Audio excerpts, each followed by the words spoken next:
Buenas a todos, bienvenidos al campus de la Universidad Francisco Marroquín aquí en Madrid. Buenas a los presentes y buenas a los que nos ven al otro lado de la cámara.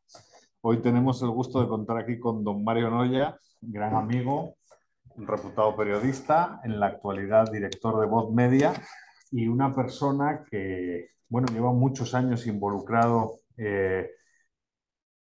con la vida social, política, con la economía de ese país y por tanto es muy conocedor del conflicto que existe en la actualidad, sus raíces, la evolución que ha sufrido el proceso y la situación, la desgraciada, diría yo, situación actual. La idea del ejercicio hoy pues es sencillamente exponer el problema, plantearlo e intentar, después de una exposición de nuestro ponente, pues abrir un diálogo con los presentes y con aquellos que nos acompañan virtualmente. Así que, Mario, muchas gracias. Ya sabes que esta es tu casa y bienvenido a la vocera. Muchas gracias, Eduardo. Encantado, un placer. Bueno, la Universidad Francisco Marroquín a mí siempre me ha parecido en mi casa, ¿no? No he estudiado aquí, no, pero siempre me ha llamado poderosamente la atención. Antes de estar en Voz Media, estuve 18 años en Libertad Digital y en Libertad Digital hemos seguido siempre muy de cerca el milagro de la Universidad Francisco Marroquín. Cómo Israel hizo florecer el desierto y la Marroquín ha convertido un vertedero en un centro de saber, un vertedero literal, porque supongo que sabéis, ¿no? Que la sede está levantada sobre un sitio donde se arrojaban las basuras en Ciudad de Guatemala. Eh, ya digo, soy director de Voz.us, que es el periódico de Voz Media, un periódico muy reciente andadura, tenemos un año, y está pensado para la comunidad hispana de Estados Unidos, un enfoque conservador en el sentido americano, liberal conservador en el sentido europeo. Y a la vez tengo una revista especializada en Oriente Medio que se llama El Medio, cuya página web ahora no tengo del todo actualizada porque estoy teniendo una serie de problemas técnicos, pero sí que estoy actualizando el timeline muy a menudo, ¿no? Y aparte tengo un programa de libros en el radio y soy tertuliano en Libertad Digital en dos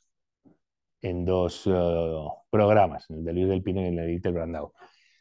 Os cuento todo esto porque llevo una semana de locos con esto. Ayer hice un space, he hecho dos spaces, creo, ya relacionados con esto. Eh, un programa especial en televisión, en Distrito TV, con Luis del Pino. Es decir, tengo cierta saturación y cansancio, entonces no os he podido preparar una charla específica. Me puedo abrir perfectamente a lo que me queráis preguntar.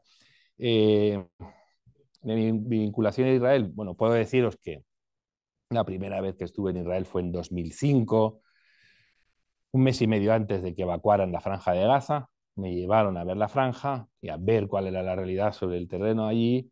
Fue muy interesante para mí y para los guías israelíes que me llevaron y me dijeron, esto no me lo están contando en mi país, porque hubo una campaña también como de muy negativa, ¿no? Frente a los denominados colonos, settlers o como los queráis llamar. Yo prefiero no hablar de colonias, hablo de comunidades, etcétera. Y luego he estado como 6 o 7 veces y afortunadamente nunca he estado en una situación, pero bueno,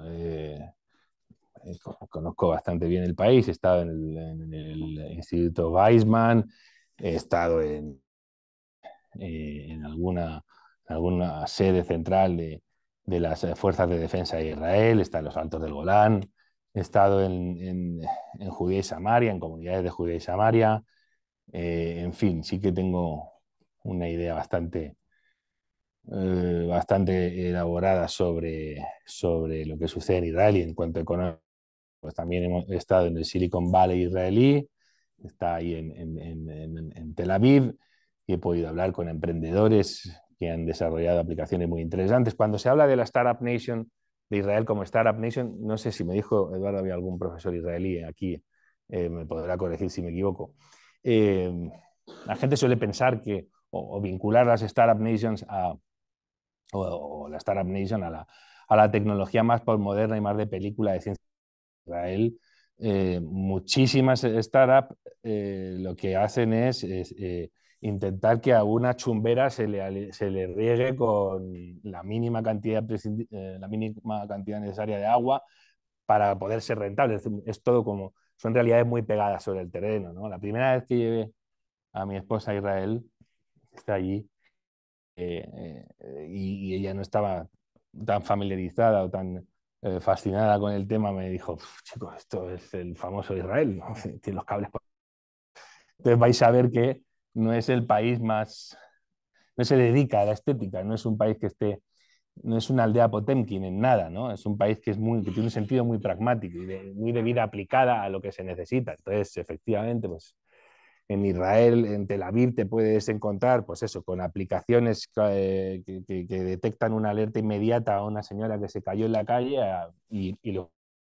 Porque no, las cuestiones de la belleza como que no la han cultivado demasiado, aunque en Tel Aviv sí que tiene zonas que sí que van pareciéndose más, el Boulevard Rothschild, las zonas de la costa son muy parecidas, ¿no? Sobre el conflicto, yo suelo, mucha gente de común, la mejor intención me dice, siempre que se reactiva el conflicto, el denominado conflicto, me dicen, oye Mario, recomiéndame libros, ¿no?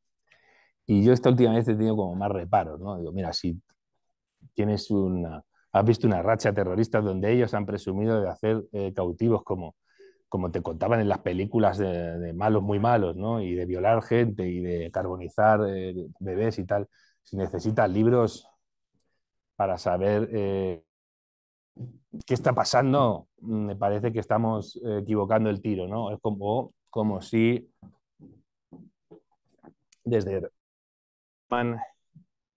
de la Universidad Francisco Marroquín, de la sede de Guatemala, en un atentado especialmente salvaje de ETA, y te dicen, oye, dame libros y explícame las razones de. No, no te voy a explicar las razones de. Y un señor ahí que ha puesto una bomba en un autobús escolar. ¿Qué quieres? ¿Qué razón quieres que te dé yo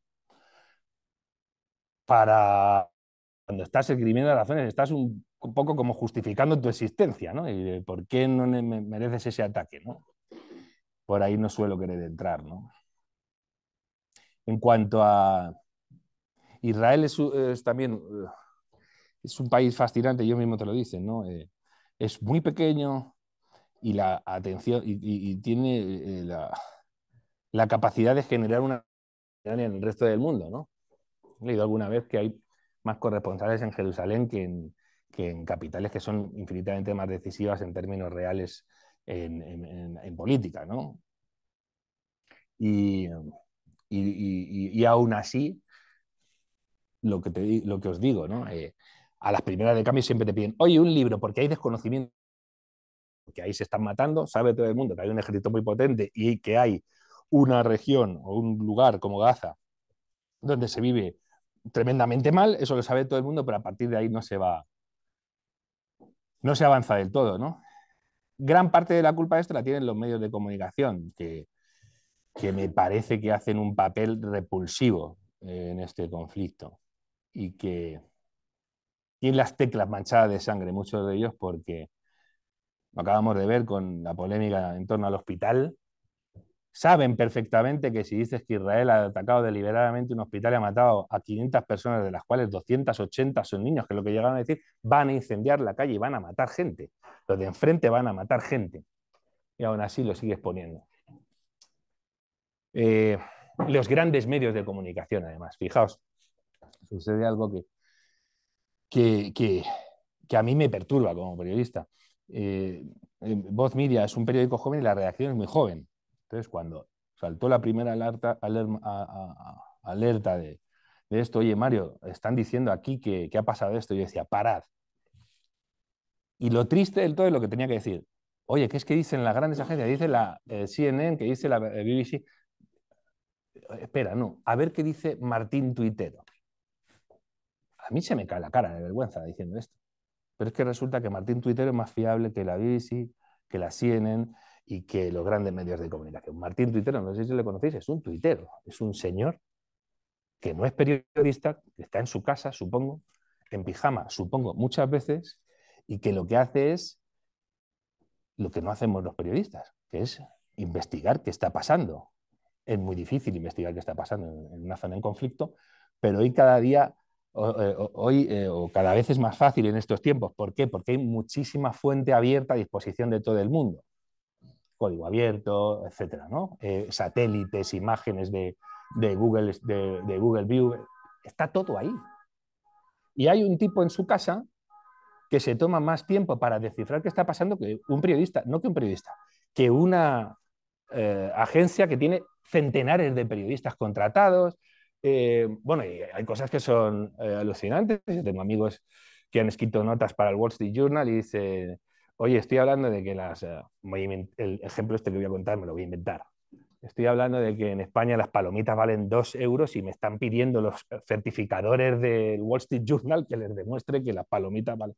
Es decir, son gente que son muy puntillosos a la hora de chequear la información que, por ejemplo, se contiene en los artículos de los analistas y sin embargo,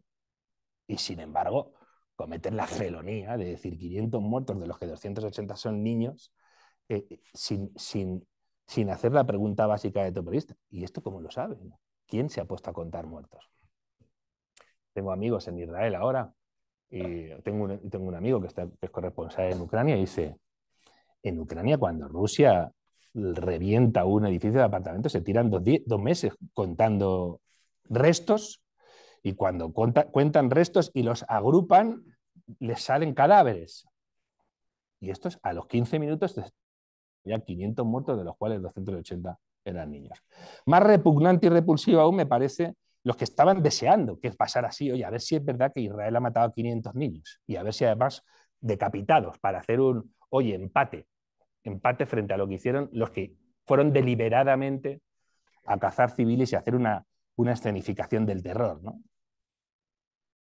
Y eso lo están haciendo periodistas y políticos, que ya es algo que ni me cabe en la cabeza si no estuviéramos en países hispanos y estuviéramos desgraciadamente con este fenómeno, ¿no? Gustavo Petro ha tenido el cuajo de comparar, de decirle a un embajador en Auschwitz, que sabe de qué está hablando. Pues si has estado en Auschwitz y estás comparando, eres muchísimo peor de lo que se imagina la gente que eres, que ya es bastante, porque tus índices de popularidad se han desplomado, ¿no? Eres un miserable y eres un indeseable, como poco, hay que decirte, eso si se te ha ocurrido. Comparar unas cosas con otras. ¿Qué más os tengo que decir? O os puedo decir, porque ya digo, os voy a comentar así cosas por si luego queréis decirme algo. Ya os adelanto, si vais a hacer preguntas de, oye, y no lo sé. Es más, no me importa decir, en estos casos no me va a importar nunca decir un no lo sé. Sí que es significativo también en esto, hablando de los contrastes, etcétera, que los mismos que estaban diciendo, oye, no, seguro que no son 40 los niños a los que han decapitado, tipos que estaban saliendo fotografiándose con cadáveres de niños y de mujeres violadas, etcétera. Ponen en duda por defecto las versiones de un ejército que hace lo que ningún otro ejército. Señores, este es un plano de la zona de ataque, aquí es donde hemos marcado el no sé qué. Las IDF hacen esto muy a menudo. Es más, hacen una serie de cuestiones que operativamente les resultan perjudiciales, pero que lo hacen precisamente para intentar ganar una batalla de la opinión pública que la tienen perdida porque hay un problema de israelofobia por debajo, ¿no? Que es como el antisemitismo del siglo XXI. Y es que hay gente que no quiere ser convencida. Israel, yo recuerdo, dicen, oye, mira, os voy a explicar. Cuando bombardeamos Gaza en ataques programados, mandamos una señal a los teléfonos, a todos los teléfonos de la zona, lo mandamos en árabe, las señales como la que recibimos el día que nos asustamos todos aquí con la alerta de la lluvia en Madrid, y allí les pone en árabe, señores, esto es la Fuerza de Defensa de Israel, esto es una operación antiterrorista y vamos a atacar aquí, tienen no sé cuánto tiempo para evacuar. Después hacen otra cosa, bueno, también tiran octavillas, también en árabe, y luego cuando empiezan a atacar, ahí llaman knock on the roof, que es hacen una primera pasada con el caza que vaya a perpetrar el bombardeo y sueltan cargas explosivas que no son letales sobre los tejados de los objetivos en cuestión para que los residentes en esa zona salgan pitando porque el ataque es inminente.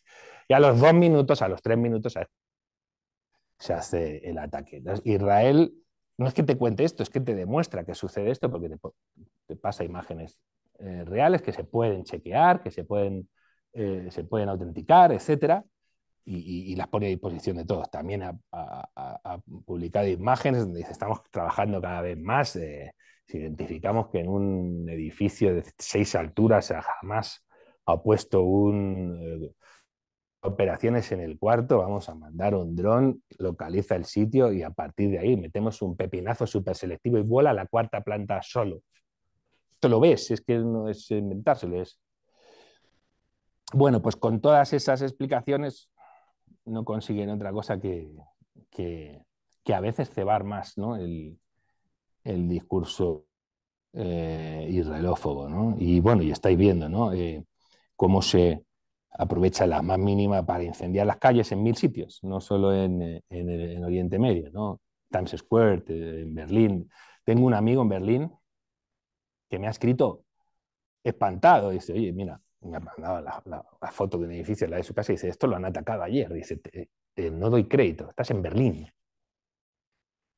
Y este chico además fue investigador en un libro muy recomendado, este chico es un periodista, es un investigador, le digo chico por amistad y por cariño, fue uno de los que hicieron la investigación que está detrás del libro de Arcadio Espada, El nombre de Franco, que es interesantísimo, ¿no? No, ver en Alemania que hay edificios atacados con motivaciones antisemitas, además, habéis visto imágenes donde se marcan casas con Maguen David, con estrellas de David, pues como que retuerce a mucha gente las tripas, ¿no? También tengo amigos judíos de Melilla que han visto lo que ha pasado ahora con la sinagoga de Ceuta y están verdaderamente espantados. O el otro día hubo una manifestación en defensa de Israel frente a la embajada y los propios de seguridad de la embajada te dicen, oye, disuelve, no generemos problemas. Y ves a gente que no ha generado ningún problema y dice, y os guardáis la equipas o las banderas y tal, y dices... Pero te vimos también cómo se suspendieron clases en escuelas judías en Francia y en el Reino Unido por temor a atentados, y lo que haces ahí es evidentísimamente envalentonar a quienes quieren que esa situación sea muy cotidiana, ¿no? Si queréis también os puedo hablar de económicamente. Bueno, en fin, que me estáis diciendo que aquí hay gente que estudia economía y que lo milagroso de Israel es que desde que nació, o desde que renació en el año 48, ha estado siempre en guerra y ha conseguido hacer una economía punterísima, pese a que, bueno, en los manuales, ¿no? ¿Qué te dirían, no? Una economía en un país militarizado con tanto peso del ejército y tal, es imposible que... Y vienen estos y dicen, no, no es imposible. Y además hacen una cosa muy curiosa.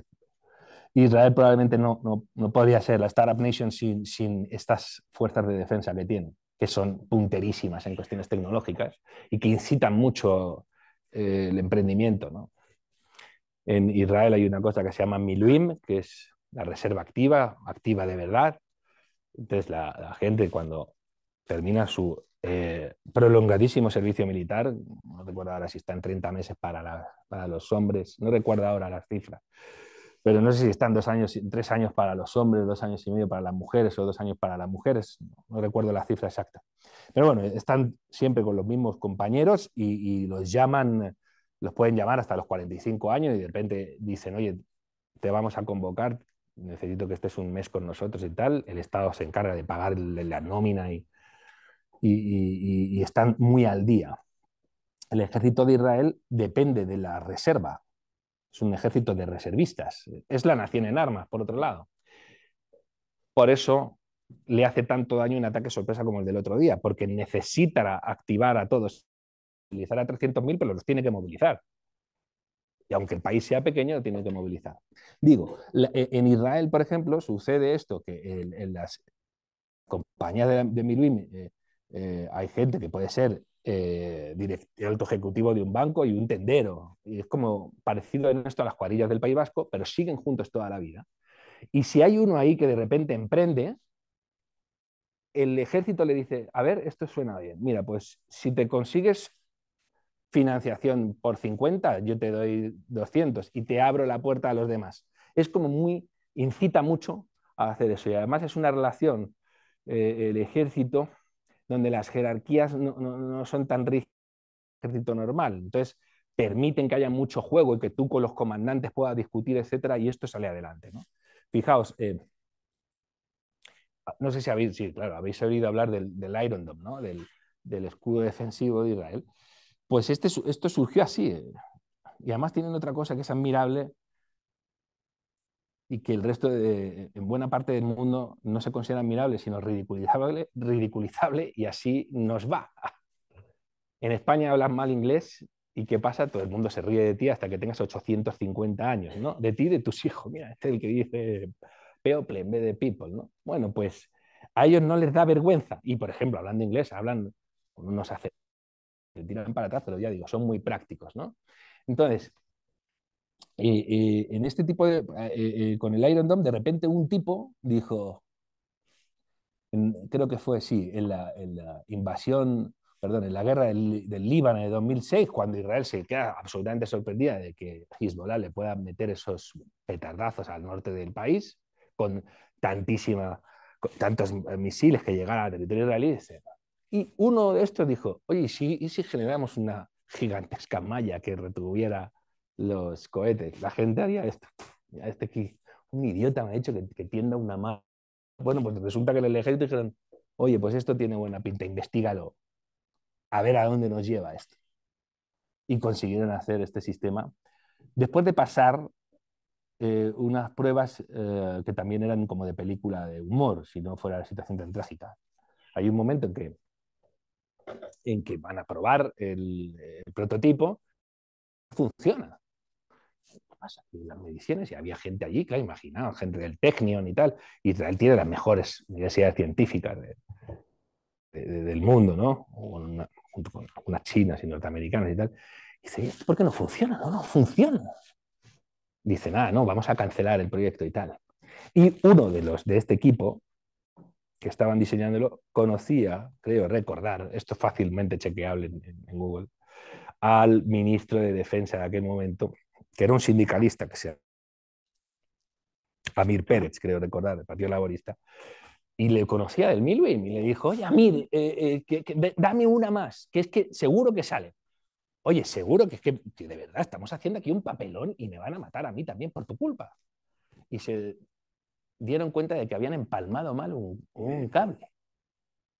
Estaban tirando, estaban poniendo en riesgo su proyecto y era que tenían mal ajustado un cable. Era una cosa así, como muy absurda, casi de reconocer. Hay mucha gente que diría, antes de decirle a este señor que ha amarrado mal un cable, voy a decir que no sé qué ha pasado y tiramos el proyecto atrás. Pues estos se superaron del ridículo, salieron adelante, pusieron el cable bien y entonces el Iron Dome funcionó.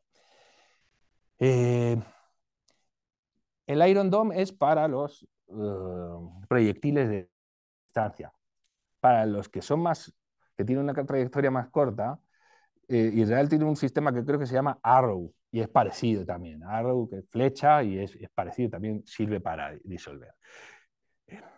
Israel paga caro siempre. Israel tiene muchos motivos para sentirse muy orgullosa y para ir con la chutzpah por arriba. Chutzpah es un término hebreo que habla de la arrogancia de un sobrado, ¿no? Y a los israelíes les gusta ser sobrados frente a los judíos de la diáspora que padecieron los horrores del holocausto y tal, ¿no? Estos como que son muy chulos, pero saben que cuando van de chulos, demasiado chulos, lo pueden pagar muy caro, ¿no? Y en Hamas también los conocen mucho, ¿no? Entonces Hamas les va estudiando y dice, bueno, pues si me lanza, si me pones un sistema defensivo así, te voy a lanzar cometas incendiarias. O voy a meter a un árabe palestino de Jerusalén con un cuchillo y que se va a poner a apuñalar gente indiscriminadamente por las calles. Entonces, ellos van siempre, es una lucha endiablada, ¿no? De tipos que están intentando siempre superarte y por muy bueno que seas. Y ahora sucedió otra cosa. Veremos a ver cómo se sustancia esto en la comisión de investigación que vaya a haber, porque Israel presumía de tener la frontera sur absolutamente blindada. Hace cosa de un año dijeron que habían terminado ya la frontera. En esa frontera hay muro, hay un enrejado electrónico que si le haces así salta.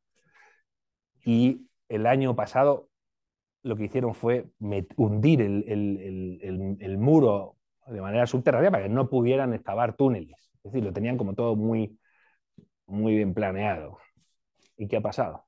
Hemos visto imágenes, gente con bulldozers, ¿no?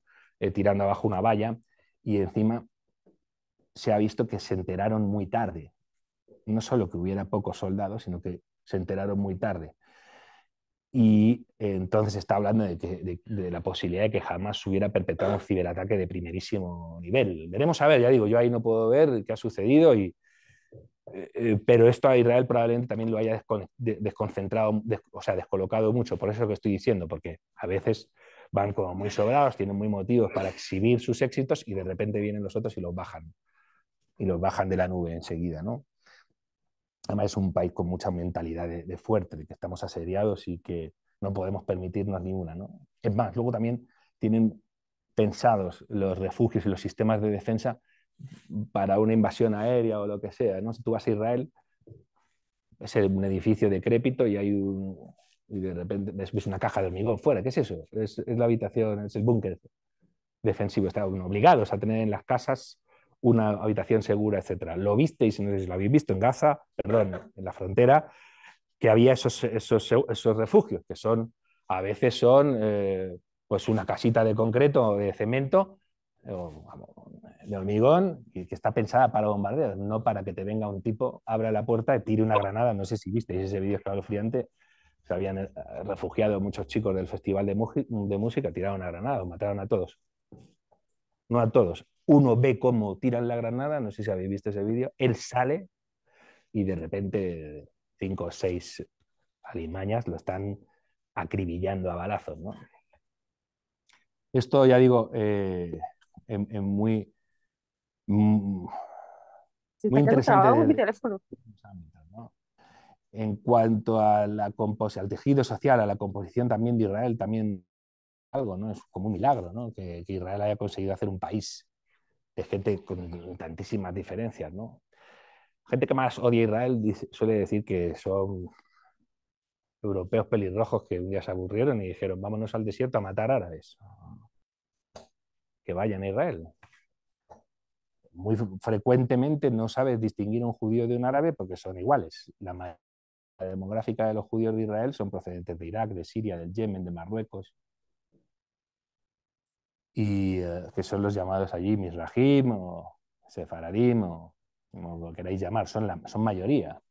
Y en el momento que se funda el Estado, hay gente en unos desarrollos civilizacionales, socioeconómicos, etcétera, de unas diferencias abismales. Hay gente, pues eso, hay un libro que se llama la Jerusalén, ¿cómo se llama? El Grunewald de Oriente, creo, en Acantilado, donde te cuentan cómo gente de primerísimo nivel, arquitectos, etcétera, alemanes, se fueron con la intención de diseñar el nuevo país judío, ¿no?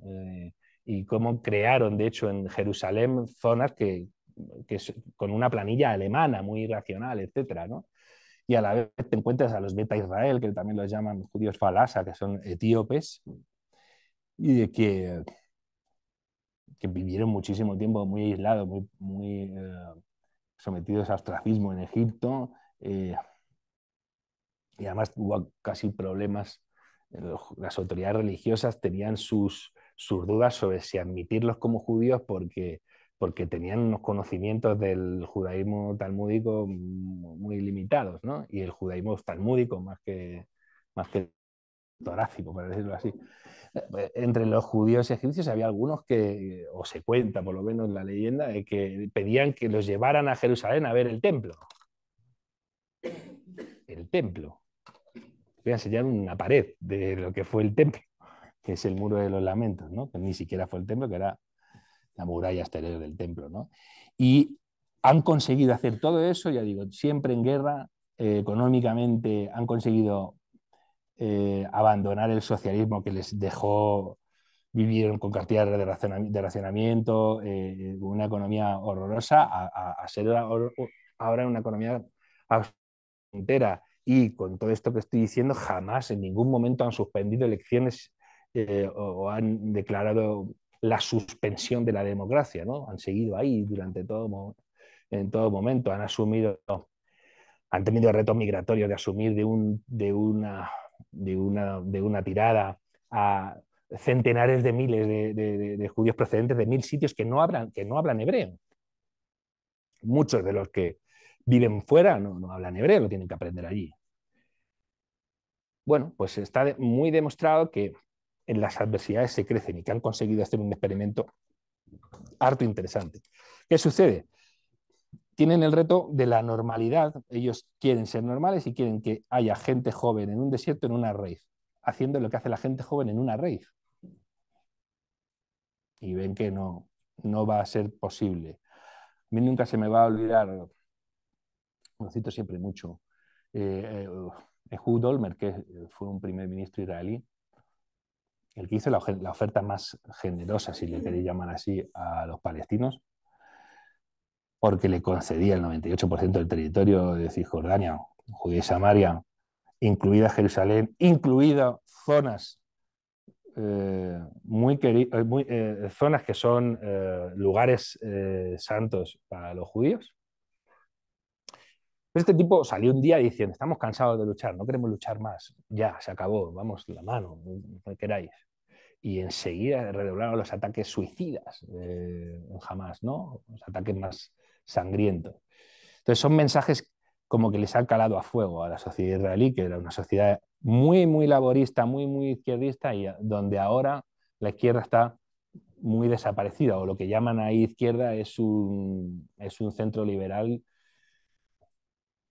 El partido de Yair Lapid y Esatid es un partido, no sé cómo decirlo, algo parecido a lo que podía ser Ciudadanos aquí, o que puedas coger de la zona más templada del PSOE la zona, y buena parte del PP, ¿no? La izquierda ha desaparecido porque su proyecto es el que ha saltado por los aires.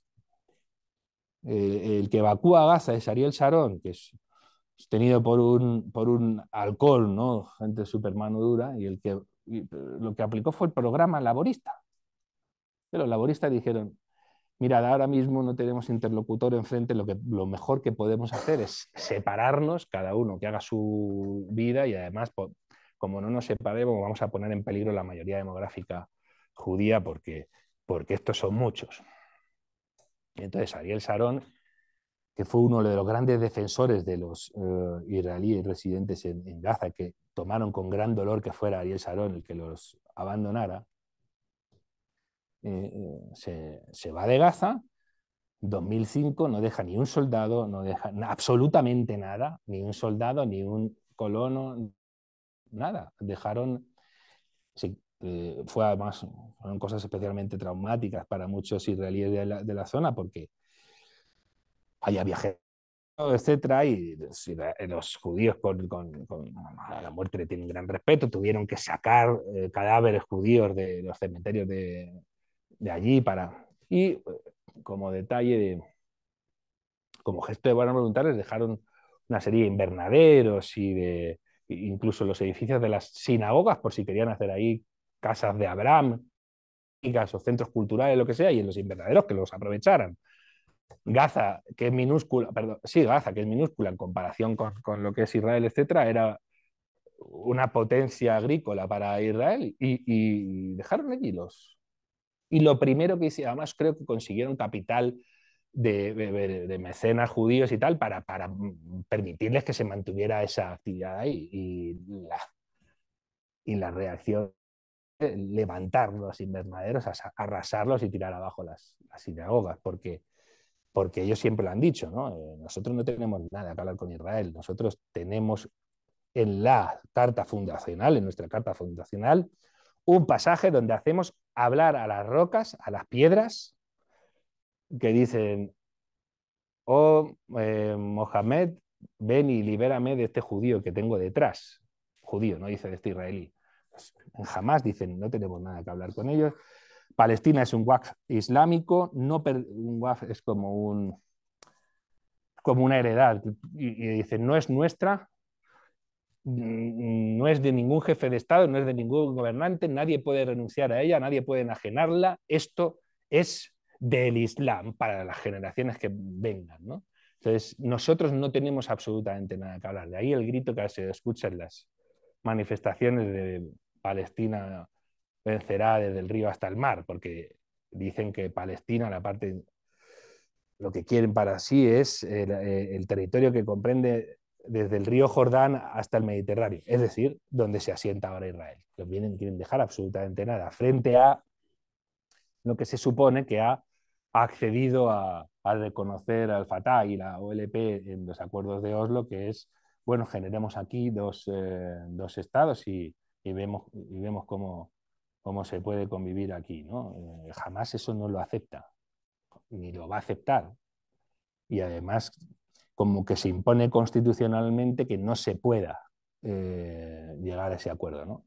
Aquí es en otro...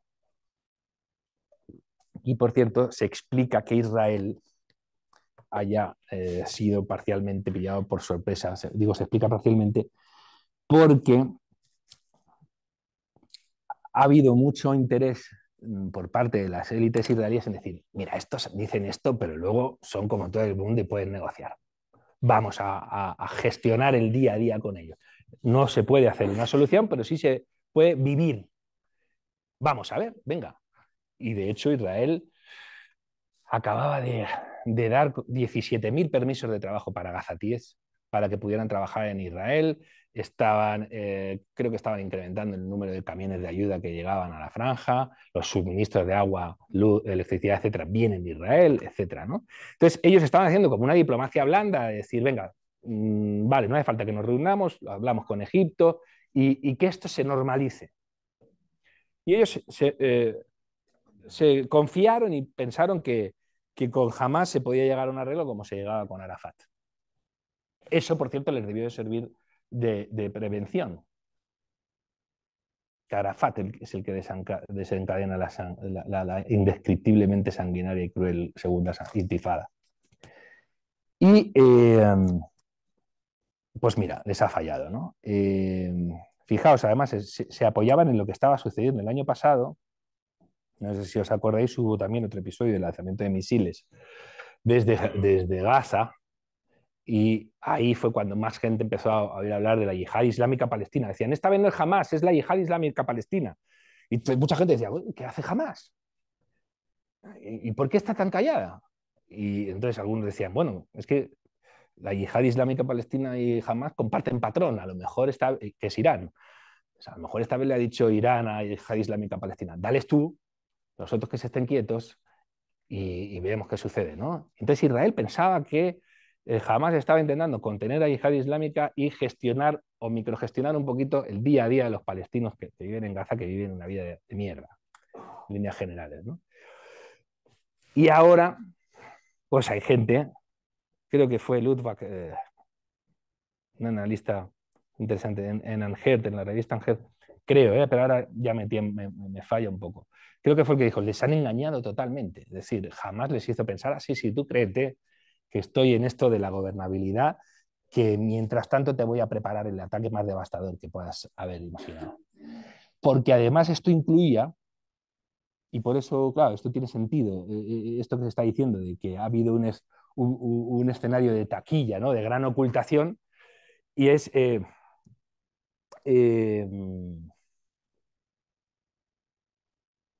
se me ha ido absolutamente lo que se iba a decir. Ay. ¿Por qué se estaba diciendo yo esto? Se me ha ido. No sé por qué se estaba comentando, pero sí, el escenario de que Irán... Ah, sí, esto es, ya sé por qué es. ¿Por qué esta añagaza tenía sentido? Porque Israel, que se supone que tiene penetradísima Gaza con informantes, de repente esos informantes decían, oye, sí, que sigue habiendo movimiento, pero es que ya son los de Yihad Islámica. Entonces, es mucho más difícil echar atrás información de inteligencia que ves que lanzando misiles. ¿Quiénes son? Esta vez no son de Hamas, son de Yihad Islámica. Y a lo mejor estos tipos estaban haciendo eso a sabiendas de lo que ocurría o, en todo caso, que jamás sabía que se le estaba haciendo llegar esa información a Israel. ¿Por qué? Porque entonces no necesita desactivar medidas, ¿no? Y sin embargo te va a venir el gran ataque, ¿no? De hecho, Hamas ha presumido en una entrevista, un alto cargo de Hamas en un canal ruso ha presumido de eso. Se ha vanagloriado. Mientras ellos pensaban que estábamos gestionando el día a día de Gaza, estábamos preparando el gran ataque. Y fijaos, ¿no? En lo que ha quedado. Otra, a la hora de hablar de armamentos, me gustaría también que se supiera cómo empezaron los cohetes, ¿no? de Hamas. Quiero recordar que estos son los denominados Qassam. Los primeros cohetes que lanza Hamas hace ya un montón de años, yo los he visto allí, los vi en Gaza. El resto de un cohete donde ponía en árabe hasta Jerusalén. Y estos eran cohetes de fabricación muy artesanal y sin dirección. Tú soltabas el cohete lleno de metralla y que cayera donde cayera. Fijaos lo tremendo que es eso. El mensaje que das, el mensaje que lanzas es: os detesto a todos, sois todos objetivo y además no vais a saber cómo protegeros frente a esto, ¿no? La mentalidad esa que tiene de generar, de aterrorizar a toda la sociedad, porque como bien dicen, ellos no hacen distinción entre civiles y militares, porque los civiles, si están ahí, es por algo. Y el civil que está ahí se merece lo que le pase, ¿no? Que eso es lo que ha sucedido. Veremos a ver, ya digo, qué sucede. Netanyahu. Yo no conozco ningún político con la capacidad de sobrevivir que ha mostrado Netanyahu y con la habilidad negociadora de Netanyahu. No lo conozco en ningún sitio, pero esto no sé qué va a pasar. Ahora hay como un 90% de la población israelí que dice que el gobierno es responsable de lo que es. Y de la misma manera que Golda Meir acabó marcadísima por Yom Kippur y con independencia de todos los logros que Netanyahu, esto va a ser absolutamente, esto va a ser por lo menos un baldón, pero probablemente sea o yo no descarto su fin político, ¿no? Ahora ha llamado a Benny Gantz al gobierno para que generen un gobierno de concentración nacional, de unidad nacional. Gantz es un ex jefe de Estado Mayor de la Fuerza de Defensa de Israel y entonces eso se supone que da más seguridad a los israelíes, que ven que además han tenido un ejecutivo con muy poca experiencia militar de las primeras veces. Esto se une además, seguro que sabéis que Israel hasta la matanza del 7 de octubre ha vivido una época de discordia cívica inaudita, a cuenta de la reforma judicial precisamente defendida por Netanyahu, ¿no? Ante la que reaccionó buena parte de la élite militar. Y hubo, de hecho, movimientos de reservistas diciendo que ellos iban a renunciar a integrarse, a seguir órdenes del gobierno porque les estaba llevando por un mal camino y que estaban poniendo en riesgo la democracia israelí. Veremos a ver qué sucede ahora. Además, se ha activado muchísimo todo el país. No sé si habéis visto una escolta de guardaespaldas de Taylor Swift, que es israelí, se ha ido para allá. Tengo un amigo al que han convocado en Milwin, que ha mandado a su hijo a un destacamento militar. Está todo el país muy, muy, muy, muy movilizado. para ir a la guerra. Y ahí sigue habiendo un sector de la población que sigue sin prestar servicio de armas, que es buena parte de la comunidad Haredim, que son los judíos, los denominados judíos ultrarreligiosos. Esto va a volver a generar de nuevo muchísima tensión cívica, ¿no? Y a ver cómo lo soluciona. Bueno, pero por lo que estamos viendo, todo eso ahora se está poniendo en absoluto segundo plano y centrados en acabar con la amenaza de Hamas, ¿no? Y además están pidiendo, esta vez sí, hay que acabar con Hamas y sí hay que entrar. Y cueste lo que cueste. Hay otros que están diciendo, ojo, que precisamente lo que quiere Hamas es que hagáis una invasión a gran escala para ya terminar de remataros en la arena internacional en términos de imagen. Y además para incendiar la calle árabe y que Irán tome cartas en el asunto directamente o por medio de Hezbollah por el norte, ¿no? Veremos a ver qué sucede. Pero lo que sí que es cierto es que el israelí de la calle tiene muy claro que hay que acabar con Hamas, mientras que antes decían, bueno, pues que sea lo que ellos quieran, mantener a estos ahí, porque a lo mejor los que vienen son peores, etcétera. Ya no está. Ese cálculo antes lo hacían precisamente los del sur, que eran los que recibían los impactos, ¿no? Yo estoy en comunidades del sur y, y gente que la vida ahí no es fácil tampoco, ¿no? En Eszterot y compañía. Además, ahí suelen mandar a veces inmigrantes recién llegados que tienen que aprender aún el hebreo, etcétera, o que tienen poca cualificación laboral y mientras aprenden eh, o lo que sea, los mandan allí. Pero la vida, o sea, yo estaba en eso. Choca mucho ver una guardería con un búnker. Lo pintan, ponen caritas de payaso, es un búnker. Hacen ejercicios de evacuación de 15 segundos, ¿no? 15 segundos. 15 segundos.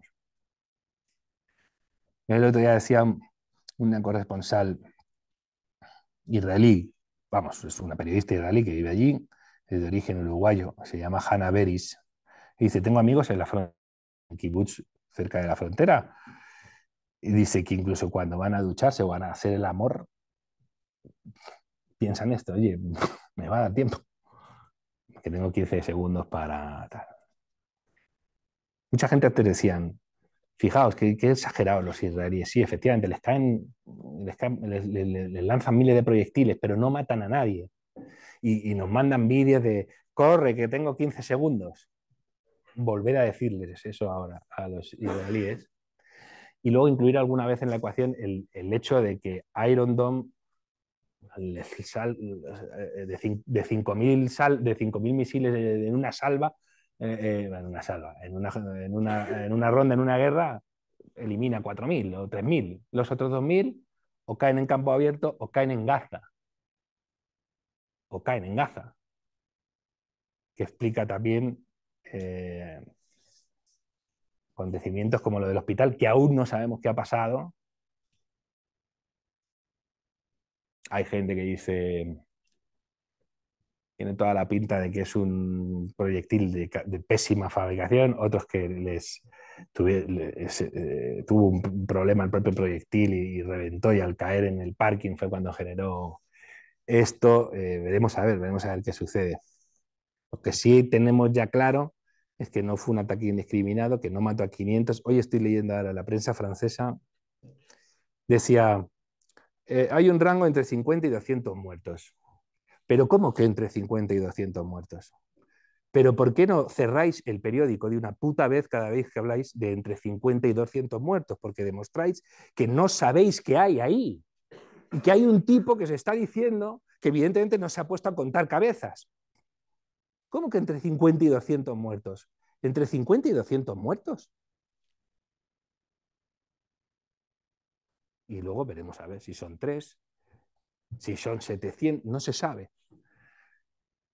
Pero Israel, después del ataque de la racha antisemita del sábado 7 de octubre, sigue aún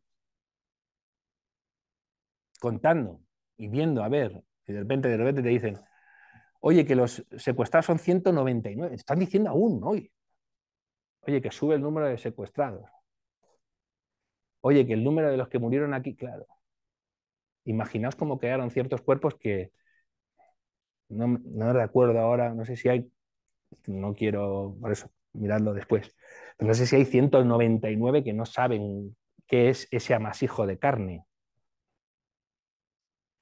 En Israel hay una organización que no trabaja solo en Israel, que se llama ZACA, ZAKA, eh, que no sé si se fundó precisamente la segunda intifada con los atentados suicidas. ¿Por qué? Porque los judíos tienen que enterrar los cadáveres íntegramente.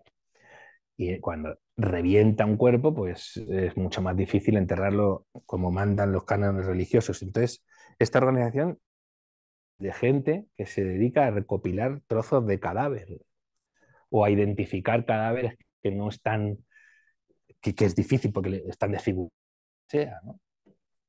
Y salió ayer. Esta gente opera ya fuera, se hunde un edificio en Turquía y si admiten ayuda israelí, estos van y pueden identificar. Pero bueno, aún los tipos de SACA siguen dando ruedas de prensa diciendo qué se han encontrado y cómo son las labores. Ahí la culpa la tienen, ya digo, los medios de comunicación con una tendenciosidad anti-israelí que es digna de estudio académico de verdad, tanto en las facultades de sociología como en las de psiquiatría, como en las de comunicación, porque no tiene de verdad, no tiene parangón, no se hace con otra cosa. Eh, un tuitero el otro día que se dedicó a hacer pantallazos de cómo cubría el New York Times la matanza y en un primer momento ponía Israeli Strike. Cuando ven que no está tan claro pone Strike y al final acaba diciendo Blast. No sabes qué ha pasado. Es que eso lo podemos hacer nosotros en casa cuando somos blogueros, no lo deberíamos hacer, pero un periodista.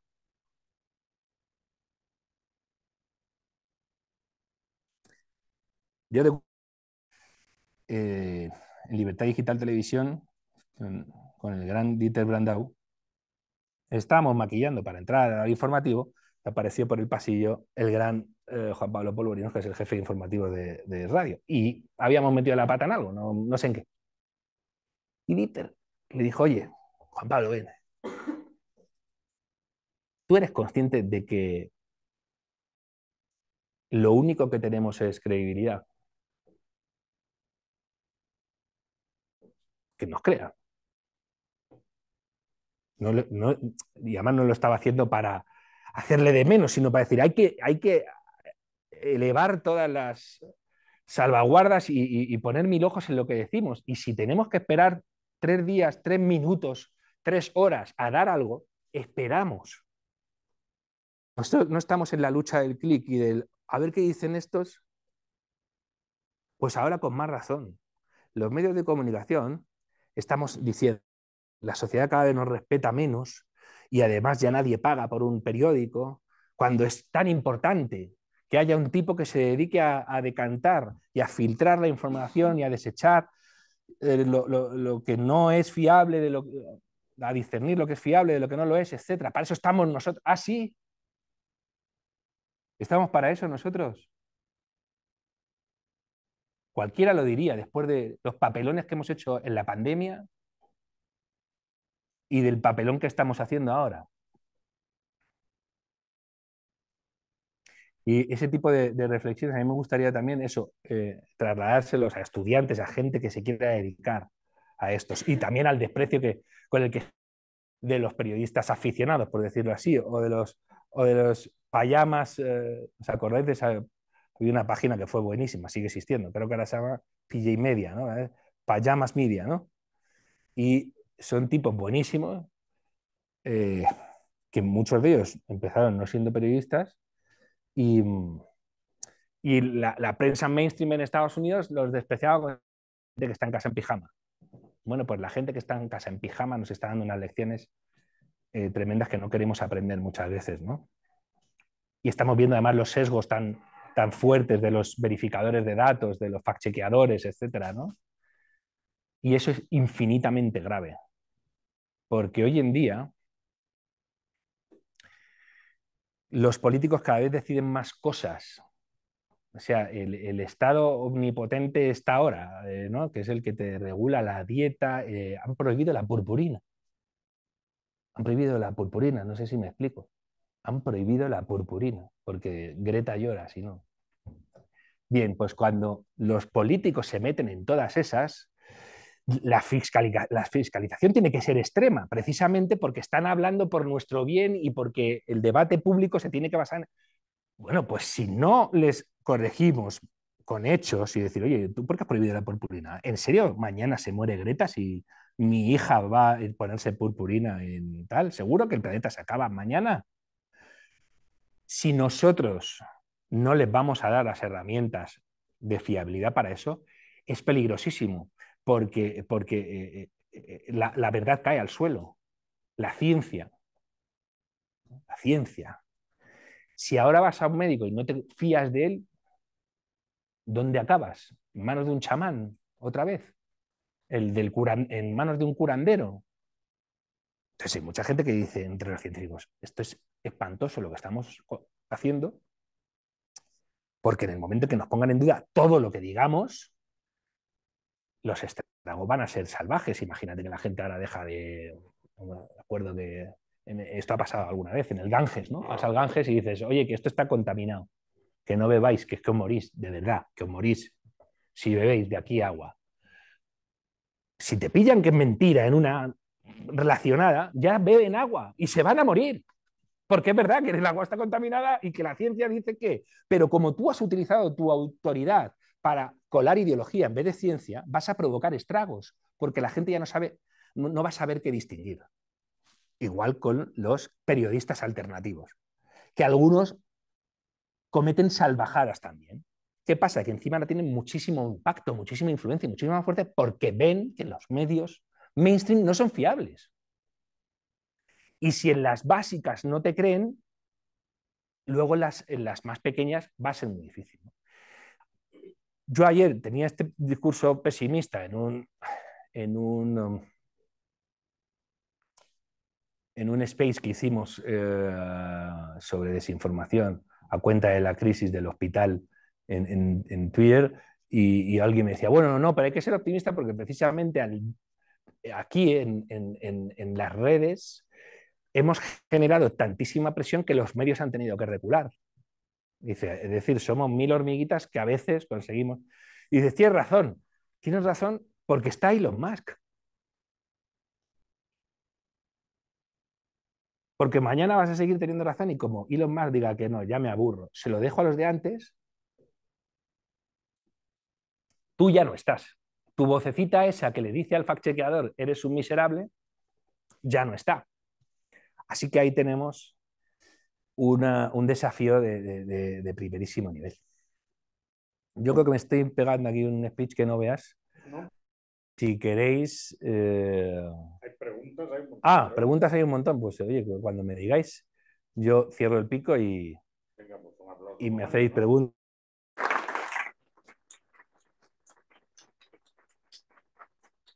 Te voy a dar tres en línea que han mandado los Muy bien. que están viendo y luego abrimos a la sala, ¿no?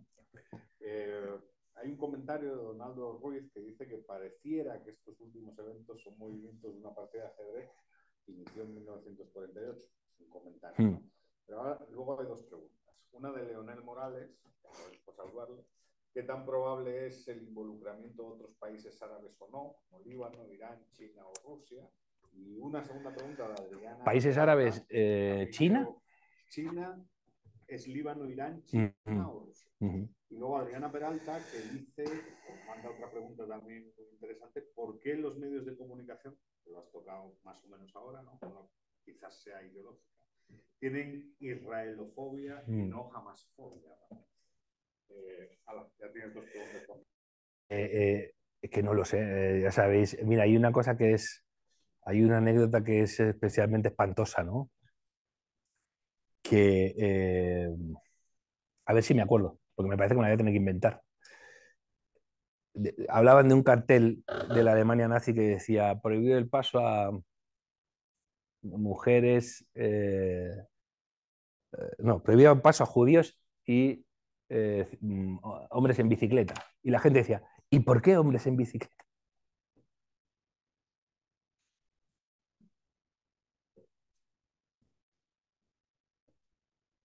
Pues ahora pregúntame otra vez, ¿no? ¿Por qué? No lo sé. Sí sé que todos y cada uno, los izquierdistas que van a las manifestaciones de Hamas, todos estaban muertos en Gaza, por izquierdistas, por comunistas, por ateos, por lesbianas, por gays, por lo que quieras, muertos, todos. Ni uno, ni uno. Te lo juro por que exterminó Khomeini cuando ganó la revolución contra el Shah. Estaban juntos comunistas y islamistas. Y los islamistas dijeron, mira, vamos a matar a todos estos, no va a quedar ni uno. Gabriel Albiac me contaba. La primera entrevista que le hice yo a Gabriel Albiac en el año 2002. Gabriel Albiac venía del foro Herzliya, que es un foro muy importante en Israel, donde se debaten asuntos de elevada política internacional. Y en 2000, es que fue en 2000, creo que fue justo antes de la segunda intifada, no, fue después. Le habían ofrecido en Camp David a Arafat el Estado palestino, dijo que no, y, y Albiac, de la primera vez que lo vi, Albiac procede de la extrema izquierda.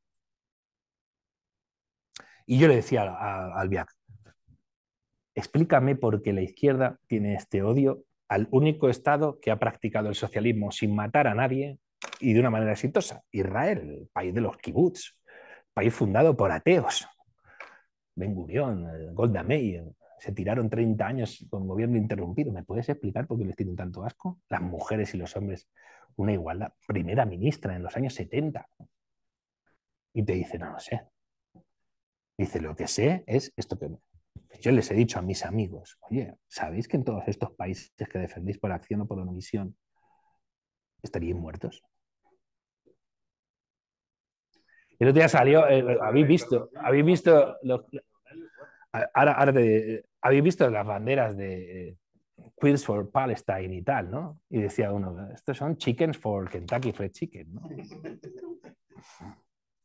Eso es desolador, porque es eso, no ver. Y además se creen que, imagínate el desprecio que debe de sentir por esa gente, imagínate el desprecio que debe de sentir un tipo de Hamas por un gay ateo. Es que no te haces una idea del asco que siente hacia esa gente. Ese tío, que incluso puede llegar a respetar al combatiente israelí. ¿Habéis visto Fauda alguno? Al otro no. Al otro no le va a despreciar, al títere, al tonto útil, etcétera. No lo va a pasar por encima. En cuanto a las implicaciones de los países, seguro Irán ya está implicado. ¿Qué broma es esto? Es que es. Y el Líbano no es un país, ya no es un país, por culpa de Irán. Por cierto, esa es otra consecuencia. Es que en Israel se han dado cuenta. Israel, la gente no se lo va a creer. Es que Israel de verdad renuncia a territorio. Lo ha hecho tantas veces. Y dice, venga, me voy de aquí a ver si me dejan en paz. Y se pone jamás en Gaza. Él se va en 2005 y en 2006 llega jamás. Se retira del Líbano a principios de los 2000 y llega Hezbollah. Y dice, joder, es que cada vez que nos vamos es peor para nosotros y para ellos. Porque lo que vivir bajo la férula de Hamas o la de Hezbollah es para no contar. El Líbano ya no existe. El Líbano, no sé si sigue existiendo, no sé si sigue disponible en Netflix. Hay un reportaje sobre el Líbano, sobre cómo se vivió el estallido del puerto de Beirut. Es escalofriante. En el Líbano no son capaces de recoger la basura, literalmente. O sea, el Estado es tan fallido que no puede recoger la basura. Y ahí, de repente, levantamientos populares porque les come literalmente la mierda. Eso es lo que ha conseguido Irán, el gran defensor de los oprimidos y de la gente a la entidad sionista y tal. No sé qué. Chile, están diciendo que este atentado ha sido esta racha terrorista ha sido para sabotear los acuerdos de Abraham y la normalización de relaciones con Arabia Saudí. Mucha gente no sabe que Arabia Saudí, una de las condiciones que le ha puesto a Estados Unidos es que yo me quiero nuclearizar. Si se va a nuclearizar Irán, yo también. ¿Me das tú la bomba o me la busco? O sea, la gente país que se llama Pakistán, que nació un año antes que Israel, con el declarado objetivo de ser un Estado musulmán en el subcontinente indio, se provocó una partición que provocó millones de víctimas, de la que nadie habla, millones de víctimas, y está nuclearizado. Y lo mismo alguien se piensa, y es suní, y lo mismo alguien se piensa que estos van a dejar que los chiíes, a los que desprecian a muerte, se van a convertir en el eje. ¿Vale? Eso está ahí ya. Y China, es que ya hay muchísimo, están muy ligados ya comercialmente y militarmente China, Irán, es decir, los componentes electrónicos, etcétera, también, ¿no? Y en armamento. Los drones que usa Rusia son iraníes y esos están también ahí, ¿no? Hay gente, de hecho, que se pregunta que por qué Hezbollah no está entrando con todo. Y lo que dicen es que Irán no les deja y están manteniendo ahí a Hezbollah por si a Israel se le ocurre atacar a Irán. Entonces, abrir el segundo frente, el frente del norte, y provocar ahí ya una, una guerra mucho más, una escala muchísimo mayor, ¿no? Así que hay, claro que hay implicaciones. Líbano no es un país. A ver qué pasa con Jordania. Jordania es un país oficialmente amigo de Israel donde el odio a Israel se masca. El día que caiga el rey Abdalá, vais a saber lo que es bueno. Y es un país que tiene, no recuerdo la verdad, pero tiene una grandísima población, empezando por la reina. De hecho, hay gente que dice, ¿queremos solución dos estados? Genial, hay una. Israel es el Estado judío y Palestina es el Estado Jordania es el Estado palestino. El mandato británico para Palestina se estipuló que se iba a crear el Hogar Nacional Judío, abarcaba tanto Jordania como el actual Israel y territorios en disputa.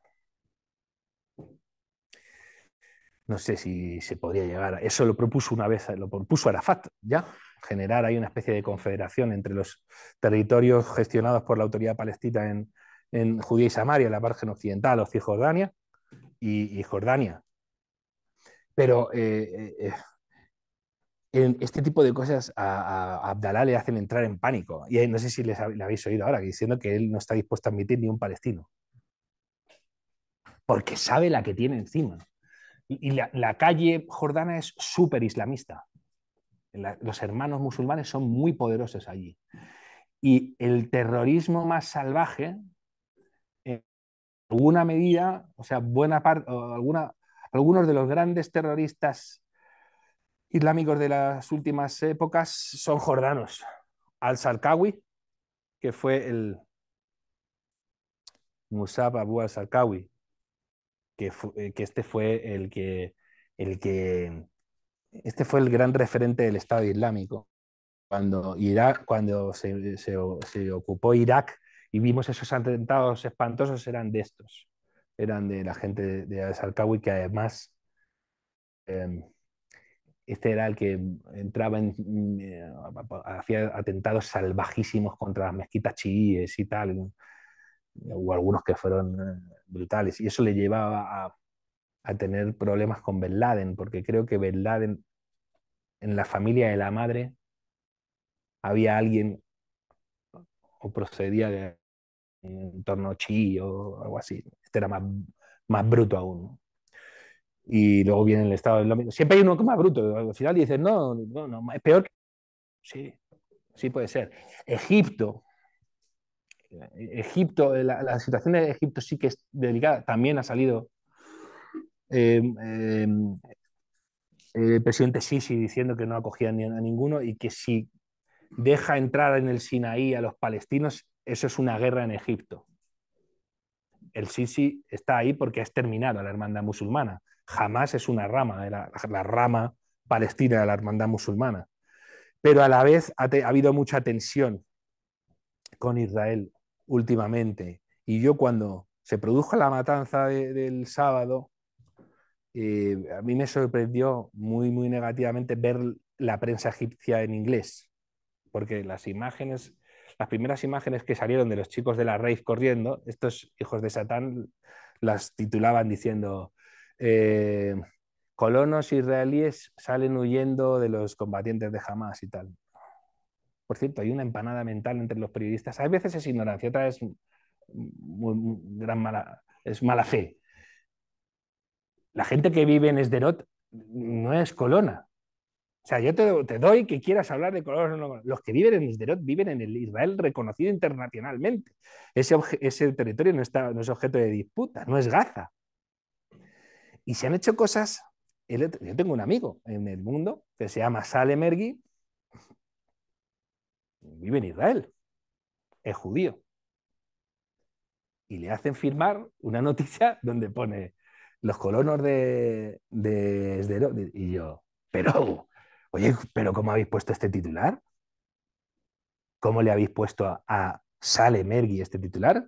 Que es como si en España hay un periodista trabajando para Le Monde y Le Monde titula El Estado español reprime a los presos vascos de la organización independentista ETA o algo así, y te firman con tu nombre. Es que los periódicos firmamos esto. Los titulares los pone otro, y el que se come marrón es el que firma la noticia, al que se están cagando en sus muertos después, la gente, ¿no? Y eso es peligrosísimo. Así que, no, implicación de países, por supuesto que va a haber. Estados Unidos ha mandado un portaaviones, el Gerald Ford, ¿no? Y el Mediterráneo. Y hay un tipo que se llama Tony Badram, de la Fundación para la Defensa de las Democracias, interesantísimo, que dice, oye, ese barco está ahí para defender a Israel o para proteger a Irán.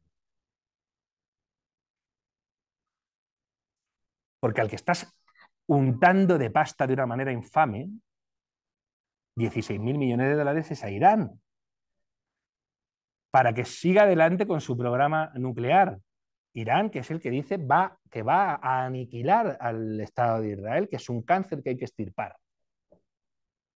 Entonces dice Tony Badran, oye, ese portaaviones, ¿para qué está ahí? Tony Badran no es un zumbado y evidentemente ese portaaviones no está para atacar a Israel, pero sí que está para decirle a Israel, ni se te ocurra lanzar un ataque hacia Irán o un ataque fuera de lo tolerable hacia Hezbollah. Habéis visto además que Israel, cuando tiene necesidades estratégicas o ve que su supervivencia está en peligro, no pide permiso. Ese es el principio fundamental del Estado judío. Ya no pedimos más permiso a nadie. Ya no dependemos de la buena voluntad de nadie, porque nos han demostrado qué nos pasa con la buena voluntad, que nos han exterminado en Europa hace 2 días. ¿Bien?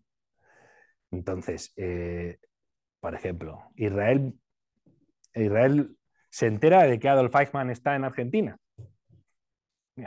Entonces Israel coge y dice a los argentinos, ahí hay un criminal de guerra que es tremendamente responsable de la Shoah. ¿Me lo dais? No. Vale, pues lo secuestramos. Nos lo llevamos y lo colgamos en Jerusalén. Creo recordar que es la única vez que se ha aplicado la pena de muerte en Israel. Estados Unidos, años 70. Oye, Saddam Hussein estaba construyendo un reactor nuclear con armamento francés o con asistencia francesa. Ni se os ocurra, que no se nos ocurre. ¿Lo destruyes tú o lo destruyo yo? Y lo destruye Israel. Le cayeron sanciones a Israel por eso. 20 años después, 30 años después, cuando Saddam Hussein hay que quitarlo de en medio, Estados Unidos le dice a Israel, hoy perdón, que teníais razón.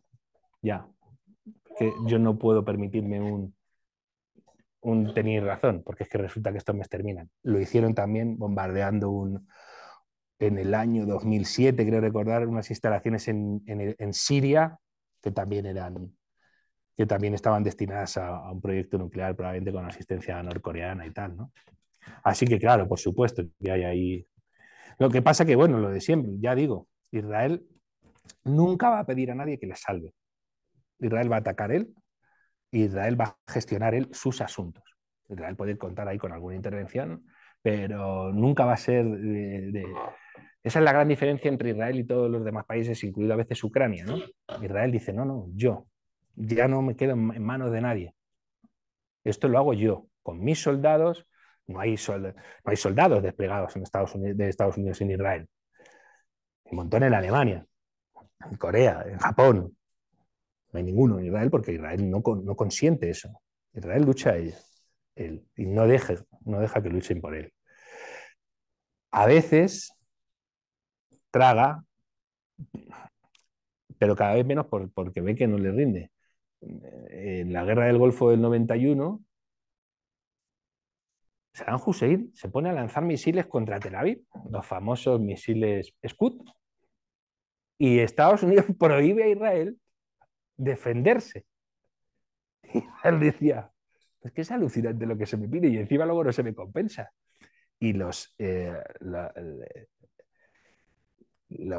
Patriot que aniquilaban los Scud eran americanos. O sea, se le ha pedido muchas veces a Israel, oye, que te aten las manos. Ah, ¿y ahora qué vas a hacer? No, voy a firmar un acuerdo nuclear con Irán, le voy a dar 16.000 millones de dólares, pero que no le ataques. Que es que no puede ser. Ah, claro, y eso es cada vez más insostenible. Israel hace operaciones, habéis visto, nunca las reconocen abiertamente, de asesinato de científicos implicados en el programa nuclear.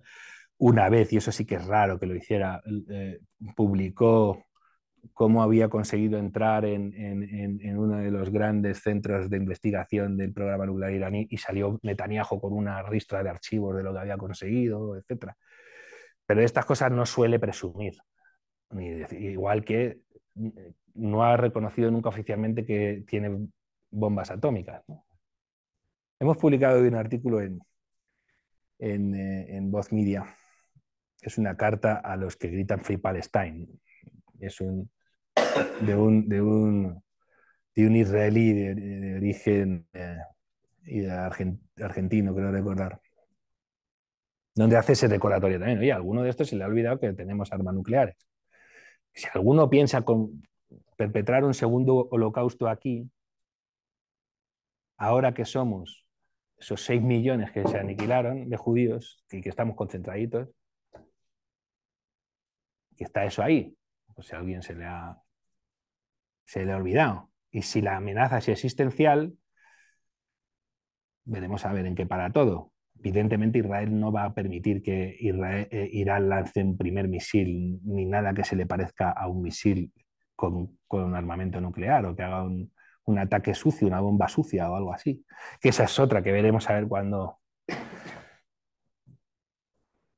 empieza a haber atentados con armas sucias, de la misma manera que estamos viendo a lobos solitarios perpetrar carnicerías. ¿Quién iba a decir, por ejemplo, la matanza de Charlie Hebdo o la de Bataclan? Esa gente con armas, veíais las armas de guerra en el centro de una ciudad europea. Pues cuidado, ¿no? Y ojo, porque la activación de Irán también puede implicar esto que el otro día lo dijo Almagro, el de la OEA, y lo comenté yo en el programa de Dieter Brandau. Ojo, porque la manera que tiene Irán de intervenir es volando un centro judío en el centro de Buenos Aires, volando una casa de la cultura sefaradí en Toledo.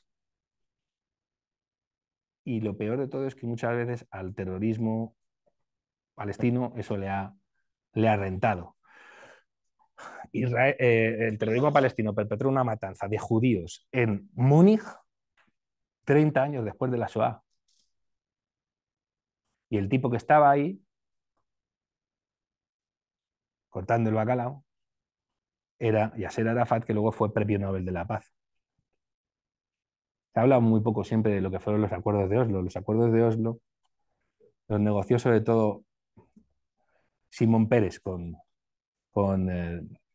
Simón Pérez y un tipo, Yossi Beilin, de la izquierda israelí, con la gente de Arafat.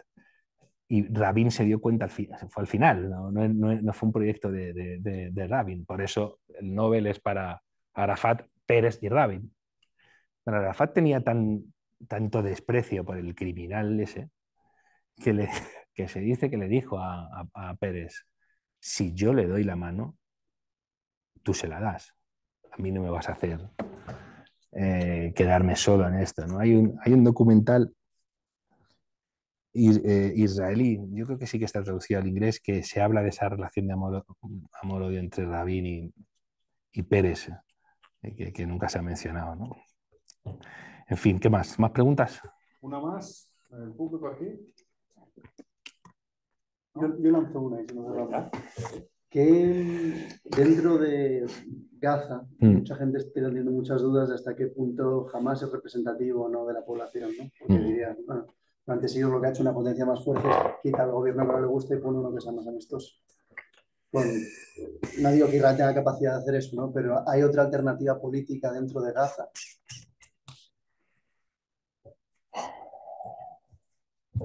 Los israelíes, con eso tienen, ahí hay un temazo para la sociedad israelí que no quieren abordar en profundidad, porque los festejos que se producen en 2001 en Jenin, cuando se derriban las Torres Gemelas y cada vez que hay una matanza de ese tipo es de la calle, no es un tipo de Hamás desfilando, es la calle la que está haciendo eso. Y la calle fue la que votó a Hamás en 2006 y la calle es la que ahora, si celebra las elecciones, barría Hamás, no solo en Gaza, sino en Cisjordania. ¿Verdad? Porque desprecian mucho al Fatah por corruptos y demás. Pero yo no te sabría decir muy bien cómo interpretar eso, porque a la vez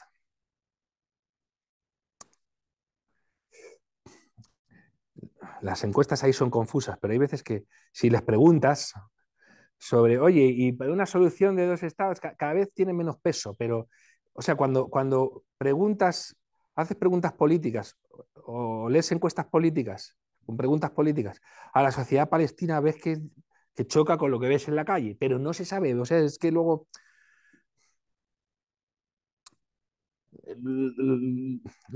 se normalizan las situaciones y lo que no te crees se cree. No sé, habla con un argentino, ¿qué opina de los ingleses? Pero luego tienen ídolos ingleses, o no desprecian a la cultura inglesa, o es una cosa muchas veces que lo dejan en el plano de lo simbólico. No lo sé. Imagínate en Europa, si le preguntaras a los alemanes por los franceses, a los franceses por los alemanes y a los polacos por todo el mundo. Y acaba pasando. Sí que es cierto que los líderes palestinos ponen siempre la excusa de como firme la paz me matan.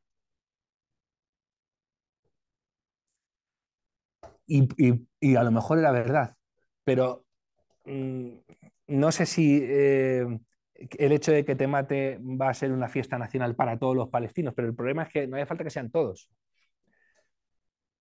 Pero por otro lado, también te encuentras esto. En Israel hay una población, un 20% de israelíes, digo gente con nacionalidad israelí, no palestinos, israelíes, son árabes y muchos de ellos se consideran palestinos. Y estos son muy críticos de Israel y hablan de los estados y les preguntan sobre el estado palestino y tal. Y cuando les preguntan dicen, bueno, y si hubiera un estado palestino y no israelí, ¿usted qué haría? Yo me quedo en el israelí.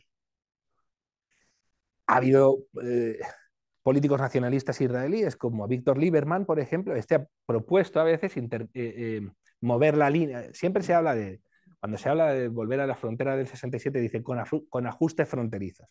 Hay muchísimas comunidades judías ahora en la margen, no se puede hacer territorio contiguo y vas a tener que intercambiar territorio. Entonces, este tipo dijo, bueno, vale, pues ahí hay una zona en la Galilea que está llena de... los árabes son mayoría, cambiémosla. Vamos a cambiar esa por algún territorio del sur. Y dicen ellos, no, no, no, ni se te ocurra. Y ellos mismos a la vez tienen como ese conflicto fuerte con la identidad israelí, sobre todo si la asocian mucho con el Estado judío. En Israel hay una comunidad súper interesante que son los drusos, que son unos tipos árabes con una religión rarísima y que viven en el Golán y en la Galilea. Y estos tipos tienen como muy instalada en su comunidad que ellos son fieles al régimen donde viven. ¿vale? Y los drusos, a diferencia de los árabes palestinos, de los árabes israelíes, sirven en el ejército israelí. Y tienen la unidad Golani y tal, que son de primerísimo nivel, estos tipos.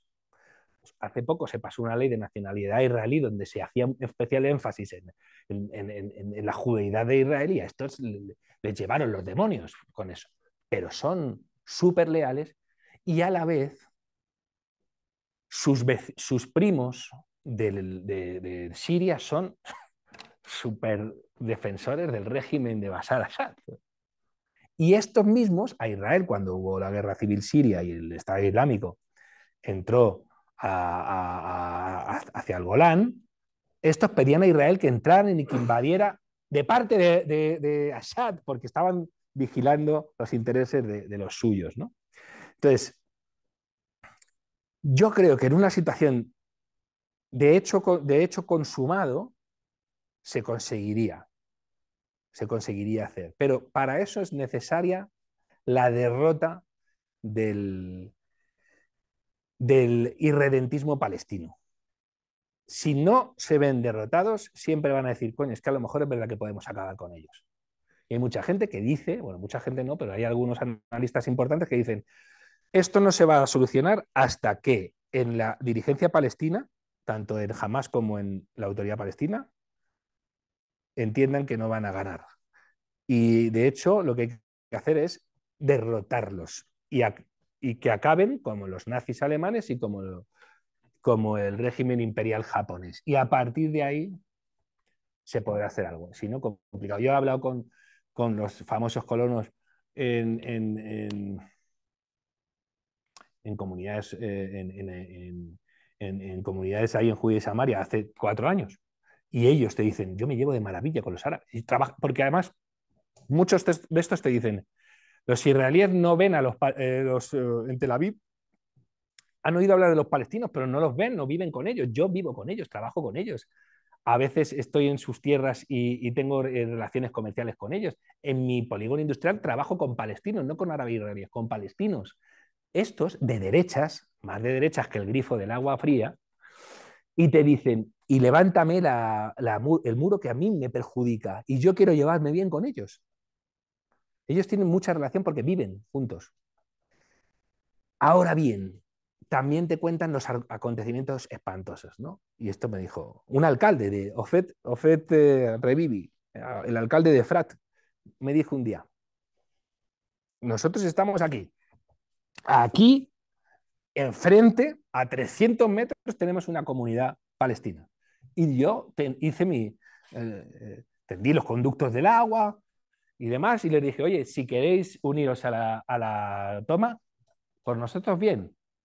Ah, perfecto, muchas gracias. Y la autoridad palestina no jamás dijo, prohibido terminantemente que hagas eso. Uno de los líderes tribales de la zona invitó, pues un rabino de la zona le invitó a una festividad judía, fueron allí, lo pasaron muy bien. ¿En qué hora lo hizo? Y a partir de ahí, ya, oye, no puedo volver a verme contigo, me han amenazado a mi familia, a mis hijos, no sé. Ese es el problema, que ellos saben que la normalización sí podría llegar. Los palestinos, muchísimos, están como locos por trabajar en Israel. El problema es que cuando Israel abre la mano, en los de la matanza ya se ha visto documentación de tipos que entraron a hacer la racha terrorista que tenían permiso de trabajo en Israel. Pero hasta que no decapites, hasta que no descabeces a los líderes que están instalados en el irredentismo, eso siempre va a ser una posibilidad. Si tú les dejas que tomen el poder, no hay manera. Además, la manera que tienen de gobernar tanto la autoridad palestina como en Hamas es brutalísima con los suyos. A los periodistas allí los tienen, no te quiero ni contar a los homosexuales, no, es que no te quiero ni contar cómo es esto, y a los que denuncian la corrupción, etc. En los territorios de la autoridad palestina hay muchas veces que en vez de autoridad hay líderes clánicos que son los que de verdad deciden qué se tiene que hacer y hay muchos, O sea, hay cosas que nos suenan a películas de Lawrence de Arabia. Entonces, de repente, el jefe de un clan pacta con el rey de Jordania, no sé qué, y estos generan una zona de autoridad ahí. O se llega a un acuerdo con los militares israelíes pasando por encima de la autoridad palestina. Este tipo de cosas que a nosotros nos suenan a película son las que rigen las relaciones ahí. Como sociedad, ahora solo les une el odio y les enseñan a que lo que les vincule sea el odio.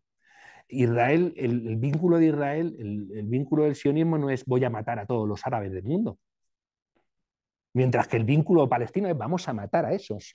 Y el vínculo de Israel no es voy a hacerme con todo el territorio y todos estos al mar. Y el vínculo de los palestinos es y todos estos al mar. Hasta que no se acabe eso. Muy bien, pues oye, muchas gracias por el tiempo y por... No, a vosotros.